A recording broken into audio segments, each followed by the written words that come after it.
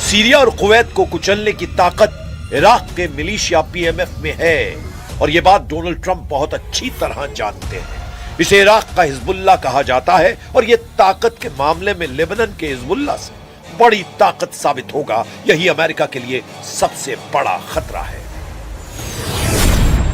2014 में बनाई गई पॉपुलर मोबिलाइजेशन फोर्स में 2 लाख से ज्यादा लड़ाके हैं। ये फोर्स इराक की सेना का हिस्सा है और इराक के प्रधानमंत्री को रिपोर्ट करती है। लेकिन दूसरा सच ये है कि इस फोर्स को पूरी तरह ईरान कंट्रोल करता है। हथियार भी ईरान देता है, ट्रेनिंग भी ईरान देता है और लड़ाई का ऑर्डर भी ईरान से ही आता है। पीएमएफ ईरान के सुप्रीम लीडर यानी मुस्तफा खामनेई को अपना लीडर मानते हैं। इसी फोर्स ने इराक से आईएसआईएस का सफाया किया था। अगर ये 2 लाख लड़ाकों की फौज कुवैत और सीरिया की तरफ बढ़ी तो समझ लीजिए कि ईरान युद्ध एक इलाकाई युद्ध में तब्दील हो जाएगा और फिर ग्राउंड ऑपरेशन के काउंटर अटैक की जद में अमेरिका के साथी देश भी जाएंगे। ईरान के मिसाइल हमले का एक नया वीडियो देखिए। यहां अमेरिकी सैनिक ईरान के मिसाइल अटैक को रिकॉर्ड कर रहा था।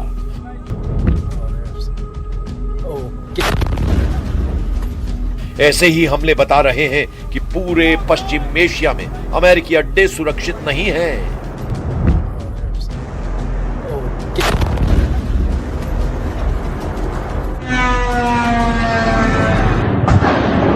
इराक के इरबिल में अमेरिकी कंपनी के एक ठिकाने पर ईरान का शाहिद ड्रोन टूट पड़ता है। ऐसे हमलों को रोकने में डोनाल्ड ट्रंप नाकाम साबित हो रहे हैं।